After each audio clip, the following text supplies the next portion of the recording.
வணக்கம் நண்பர்களே. இன்று எந்த பெரிய ஃபார்மிங் வேலைக்கும் இல்ல. சும்மா வீட்டை சுத்தி ஒரு ரவுண்ட் அடிக்கலாம் என்று வந்தேன். நம்ம வீட்டை சுத்தி பார்த்தாலே மனசுக்கு ஒரு அமைதி கிடைக்கும். எந்த விலையுயர்ந்த கார்டனும் இல்ல.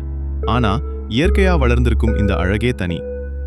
இங்க இந்த ரோஜா, அங்க சாமந்தி, இன்னொரு பக்கம் சின்ன சின்ன நிறமுள்ள பூக்கள். இந்த பூக்களை பாருங்க. ஒவ்வொரு காலையிலும் இப்படி பூத்து நிற்பதை பார்க்கும்போது ரொம்ப சந்தோஷமா இருக்கும். ஒவ்வொன்றும் தனித்தனி அழகை காட்டுது. வீட்டை சுற்றி கொஞ்சம் செடி, கொஞ்சம் பூ இருந்தாலே அந்த இடமே உயிரோட இருக்கிறது மாதிரி இருக்கும். இந்த மாதிரி செடிகளை வளர்க்க ரொம்ப பெரிய செலவும் தேவையில்லை. கொஞ்சம் நேரம், கொஞ்சம் தண்ணீர், கொஞ்சம் அன்பு, அவ்வளவுதான். அதுக்கு பதிலா தினமும் அழகையும் மன நிம்மதியையும் கொடுத்துக்கிட்டே இருக்கும். நம்ம வீடு சுத்தமா இருக்கணும்னா ஒரு சில பூச்செடிகள் கண்டிப்பா வளர்த்து பாருங்க.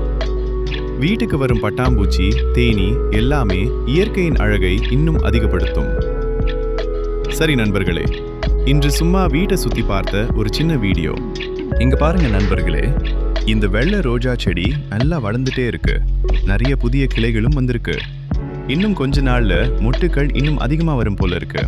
இந்த வெள்ளை ரோஜா பூ பூக்கும் போது பார்க்க ரொம்ப அழகா இருக்கும்.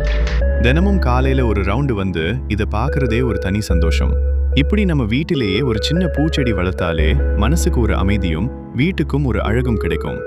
இந்த மாதிரி இயற்கை, விவசாயம், கிராம வாழ்க்கை சம்பந்தமான வீடியோக்கள் பிடிச்சிருந்தா நம்ம கடைசி விவசாயி சேனலை ஃபாலோ பண்ணுங்க. அடுத்த வீடியோல மீண்டும் சந்திப்போம். நன்றி.